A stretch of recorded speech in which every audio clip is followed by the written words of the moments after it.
Hello, and welcome to our first video for this AP Physics 1 course. Now, if you've had another physics course before, that's fine. If you haven't had another physics course before, that's also fine.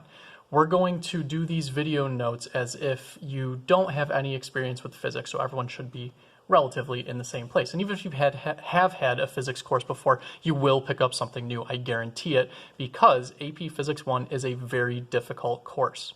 One of the reasons that I'm doing these video notes, for example, is because there's just so much practice time that you need to get in class with me and with your peers. So we try to push the note-taking and content, like your first contact with the content, we make that so that it's at your leisure at home, as long as you do it before. We're going to discuss that stuff today, so that when you come in, the idea is that you have an idea at least of what we're going to be talking about. Maybe you probably don't have it all the way, you probably don't fully understand it, but you at least have a basic idea of what is going to be discussed. Okay, that's why we're doing these video notes. There will not be a video note to watch every day. I think total there's about 40 for the entire year, but they are very important. So I do ask that they're usually about somewhere between 20 and 30 minutes long. They are very important. So I do ask that you focus on them and please pay attention to them because it will be very obvious if someone has seen the videos or if they haven't. Quick rundown of what the course entails. This is AP Physics 1 is basically the study of mechanics, which is the study of motion.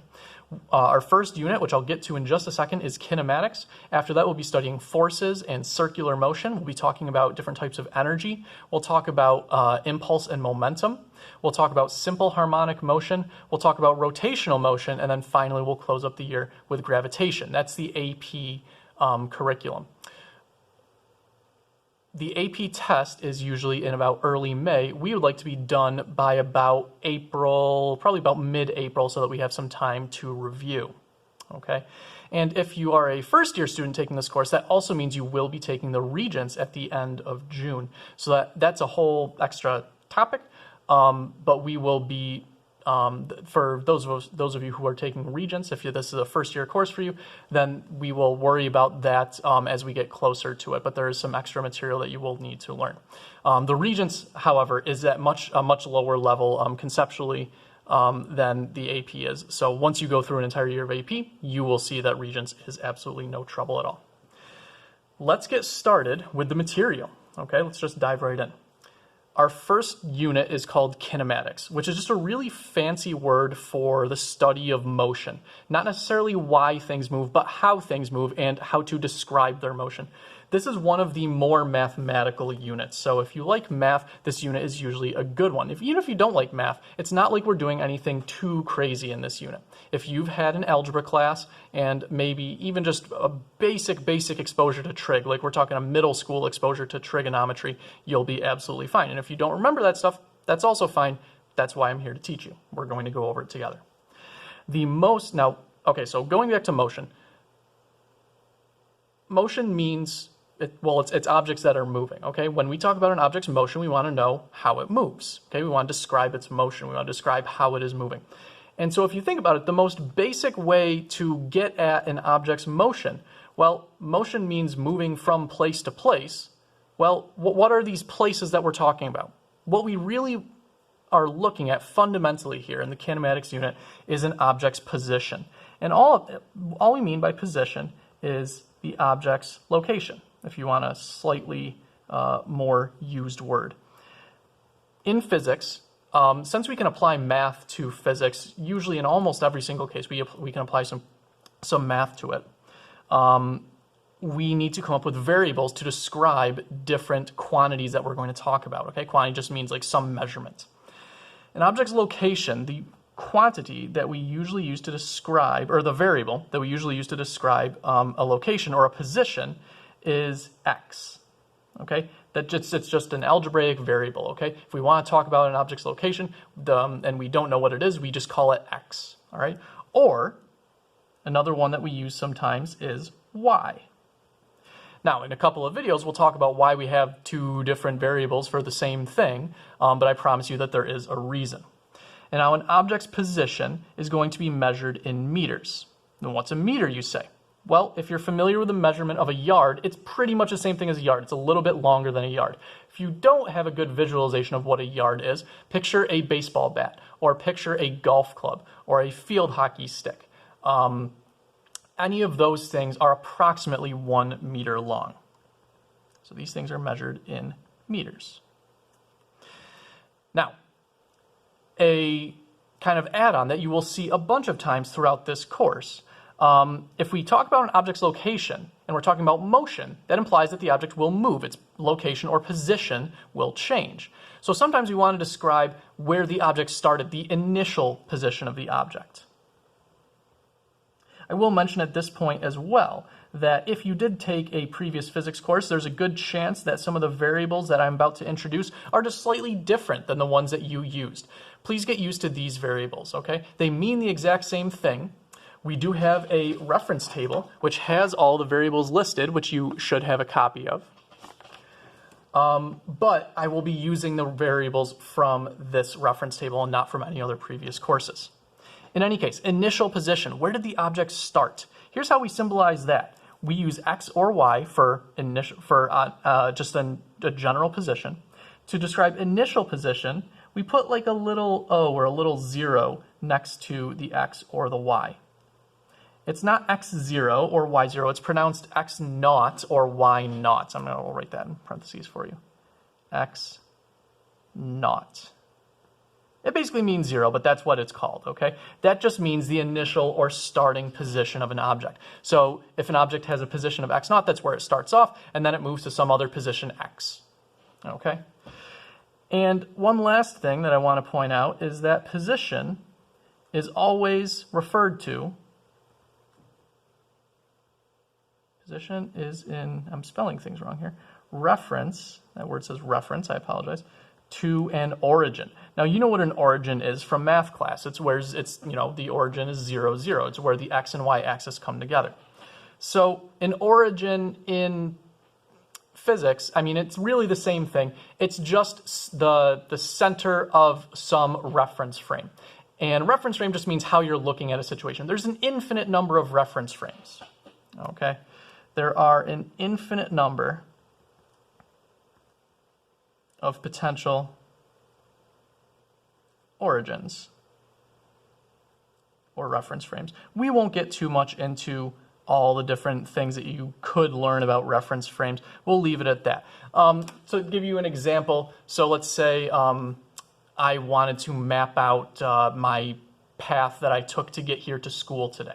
Okay, now I could make the origin, okay, where I started, I could make it my bed. I could make it the front door of my apartment. I could even make it, let's say, I don't know, where was I at midnight last night? Okay, probably asleep in my bed.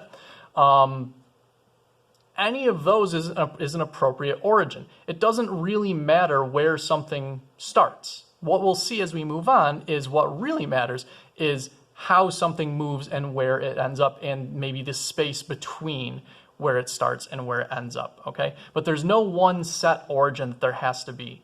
So I'll give you another silly example. If you want to talk about your own origin, maybe you make that the hospital room that you were born in. But most people probably don't know that. Maybe you make it your childhood home. Okay, maybe it's just your hometown in general. Any of those is an appropriate origin, and we refer to positions relative to that. So you might say something like, well, the origin, so let's say,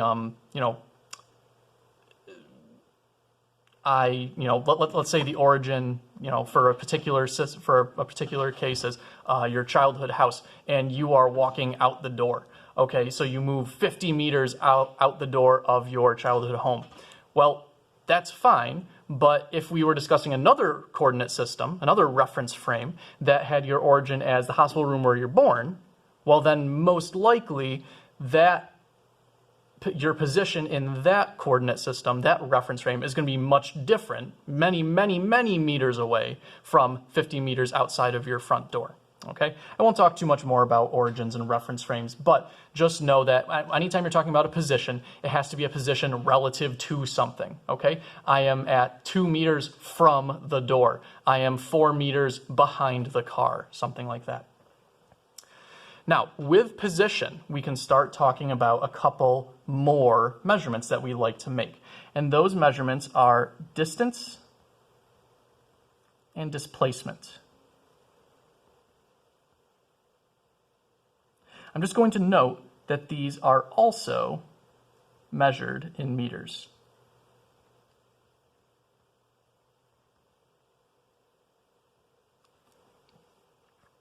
And these actually do have different definitions. Distance is known as the total path length an object travels. And I'm just going to put regardless of direction. Okay. The total path length that an object travels regardless of what direction it is moving in. So imagine that you're in a car and that car has, let's say, like an oil leak or something. Okay, and that oil leak is continuous and it's just a solid line. It's not like drip, drip, drip. It's just like a solid stream. Okay, one stream. Now, if you drive that car and you go along curvy, twisty roads, if you want to find the distance, all you have to do is measure along that oil streak that's going to be left behind the car. Okay, you measure the length of that curving, twisting line. That will tell you the distance. Because it says regardless of direction, that means the direction doesn't matter. You can go in any direction. We're just measuring the length of that line, the path that the object travels in. That means that this is a certain type of measurement that is called a scalar measurement.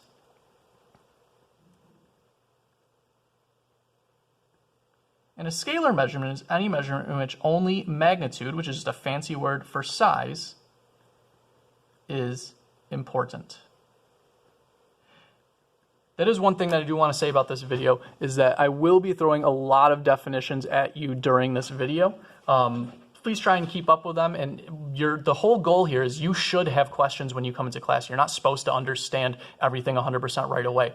In class, we're going to be working with these words, and we're going to be redefining them and trying to make them make sense to you. So please make sure, don't get super frustrated if you can't keep up with all these words right now. Do what you can and try to understand the differences between them, but we will be working on these a lot in class as well. But right now I do have to throw a lot of definitions at you. So distance is the total path length an object travels regardless of the direction it is moving. Displacement is slightly different. Displacement is the length of the straight line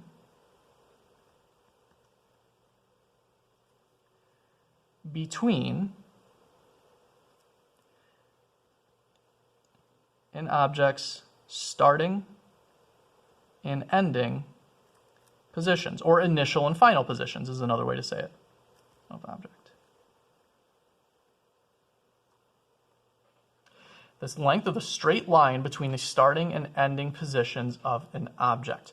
Now, since an object, well, a lot of objects can move in many directions, you can imagine that even if an object moves the same amount each time, the direction it moves in could be different. It could move northeast, southwest, etc. So this is a case when we're measuring displacement where the direction matters. We call those measurements where we need to know not only how big something is, the size of something, but also the direction of something. We call those vectors. So in this case, both magnitude, which you remember means size, and direction matter.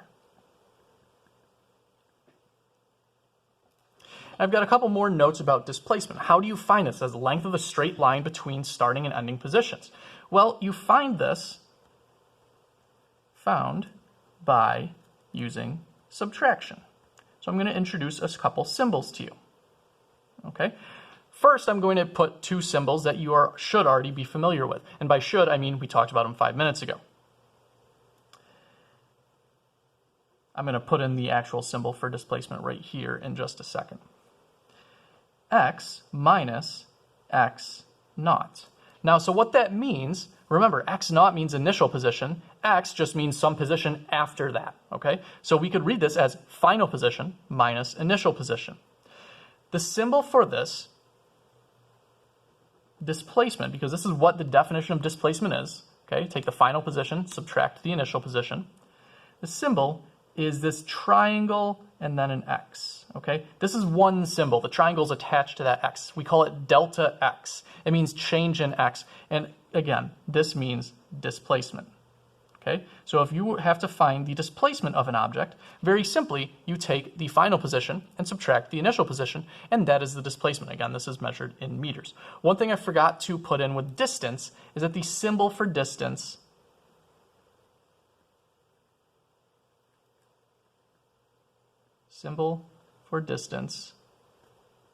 is a lowercase d. Okay? We don't often measure distance in AP Physics, but it is good that you know the symbol is a lowercase d. Okay? So, why don't we just use d for displacement as well? Why do we have to use it for distance? What we don't want to do, we don't want to assume, all right, how do I want to say this? Don't assume x naught is always 0 meters.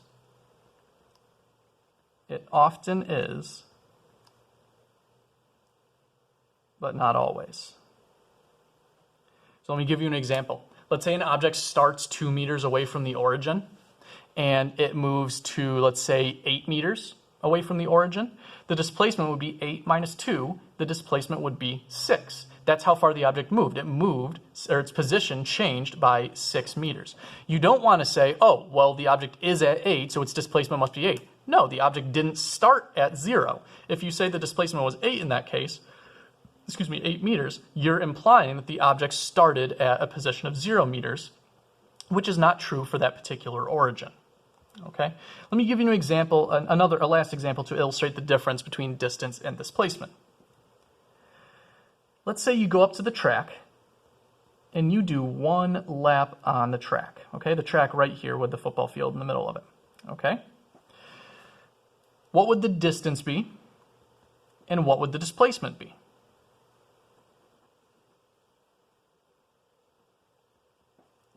Well, your distance, again, is just the length of the path that you took in running 1 lap around the track.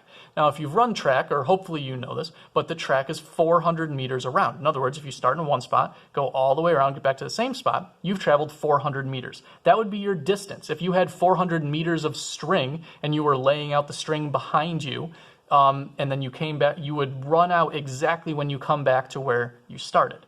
So the distance you travel running 1 lap on the track is 400 meters. What's your displacement? Well, remember, displacement, this one we got to do a little math for, is your final position minus your initial position. Well, if you run 1 lap on the track, your final position is your initial position. You end up in the same spot. So what happens when you take something, a number, and subtract it from itself? If these two positions are the same, you're subtracting something from itself, that's 0. So this is something that's a little weird about displacement. You can have a motion in which an object travels some distance, but its displacement is not the same as that distance. Matter of fact, you can even have the displacement be 0. Okay? That's weird.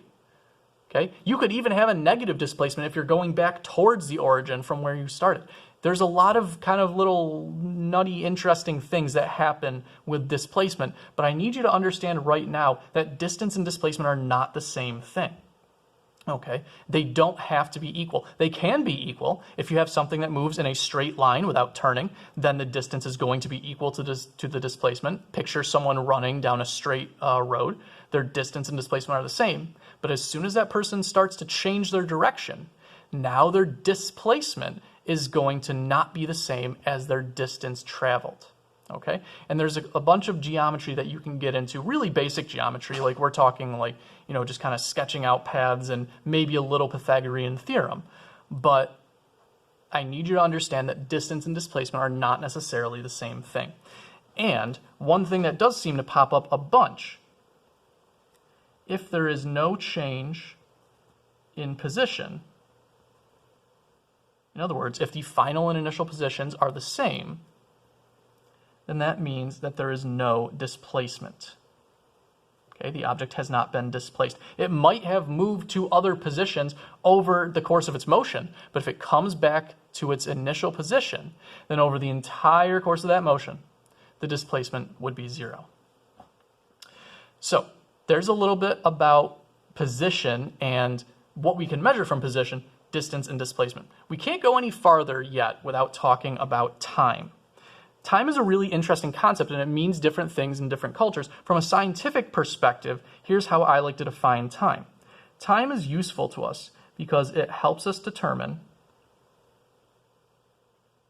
a sequence of events.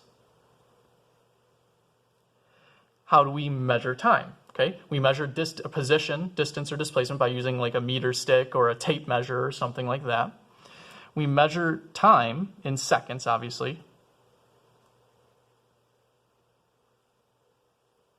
by looking at something that keeps time, looking at a clock, looking at a stopwatch, etc.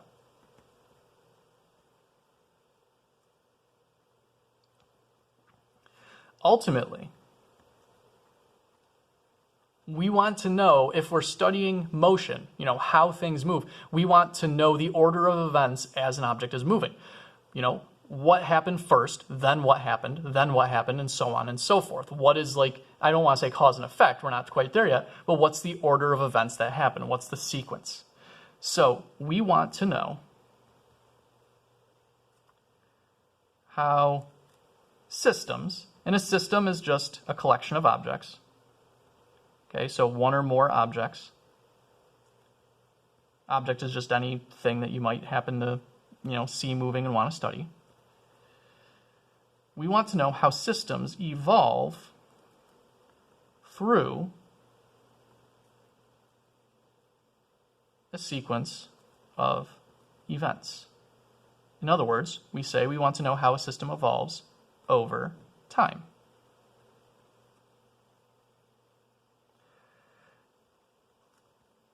We also sometimes study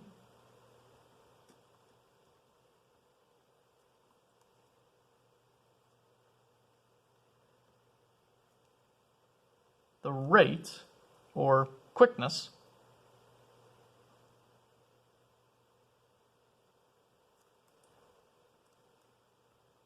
of these changes. So we use time to help us determine the sequence of events and also see how things change over time. And sometimes we even want to know, how is the rate of change? How is that evolving over time? Okay, so not only how are things changing, but how is the rate of change itself changing? And that's why we talk about time. And without time, we can't talk about any of these next three. First, we're going to talk about speed and velocity. And again, these are not the same thing. Just like distance and displacement were not the same thing, speed and velocity also are not the same thing. They have different definitions. Okay, but so let me define speed first.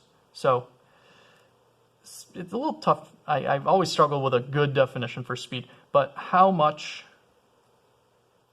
an object moves per unit of time. Velocity, on the other hand, is the rate of change in an object's position over time. I know those sound very, very similar, but they are actually different, and I'll show you how they're different in just a little bit. I do also want to tell you, though, however, that both these are measured not in meters or in seconds, but typically measured in meters per second. And I should say, we could also measure this in centimeters per second, or kilometers per second, or kilometers per hour, but this is the basic unit that we're going to use to measure. We are going to, you will see some different metric prefixes this year. You won't see a ton. You should know how to convert between the different metric prefixes, and we will go over that when the time comes. But that's something that hopefully you should know. Okay, so speed and velocity. we have the definitions. I want to talk about two other quick definitions, and we'll see a couple of equations. There's two different types of speed and velocity. If you want to talk about something called instantaneous speed or velocity, what you mean is the measurement at one instant in time, the speed or velocity of an object right now. A car speedometer does this. A car speedometer tells you exactly how fast the car is moving right now.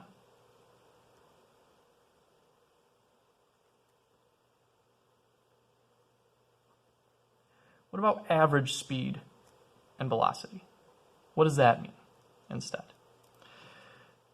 This is not measured over one instant, but measured over some interval. Okay, measured over some interval. Now I'm going to give you some formulas for average speed and average velocity. Average speed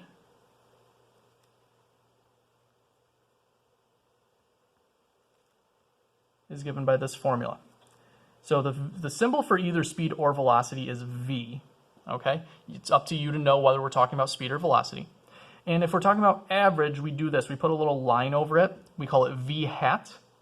Speed is d over t. Now remember, d was distance. So this is distance over time.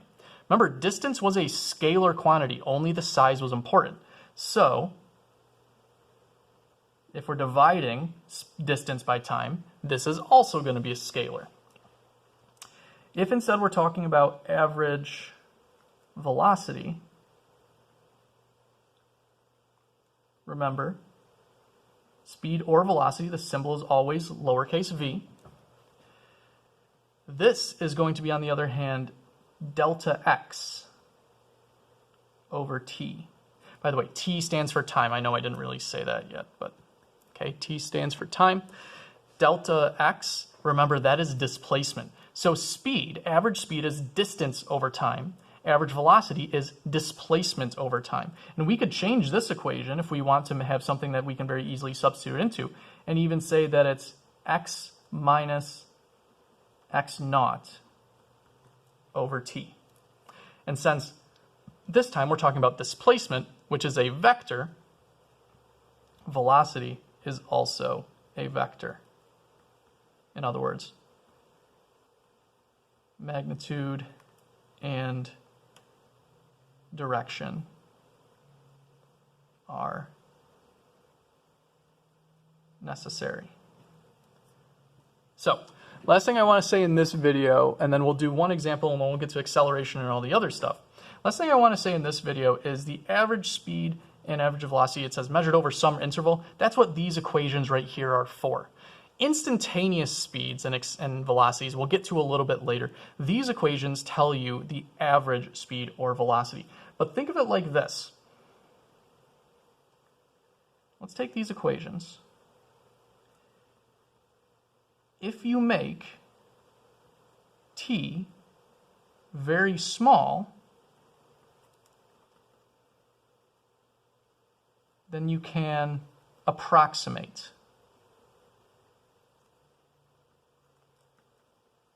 instantaneous speeds and velocities. Because think about what these equations are saying. They're saying to find the average speed over some time interval, put down the distance traveled in that time interval divided by the size of the time interval.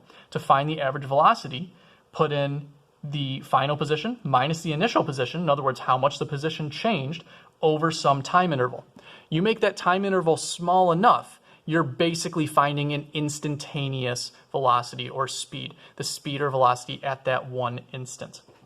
We've got one last example of speed and velocity, then we'll talk about acceleration, then we'll talk about the main equations that you're going to be using in addition to these, and we'll do a couple examples and a couple other tricks that I have to show you. Okay? Hope this first video was good. I am kind of teaching the class a little bit differently now since I might have some first-year students, so we're trying to get everyone up to speed. I am kind of redoing this on the fly. Let me know if you have any questions, and I will see you shortly.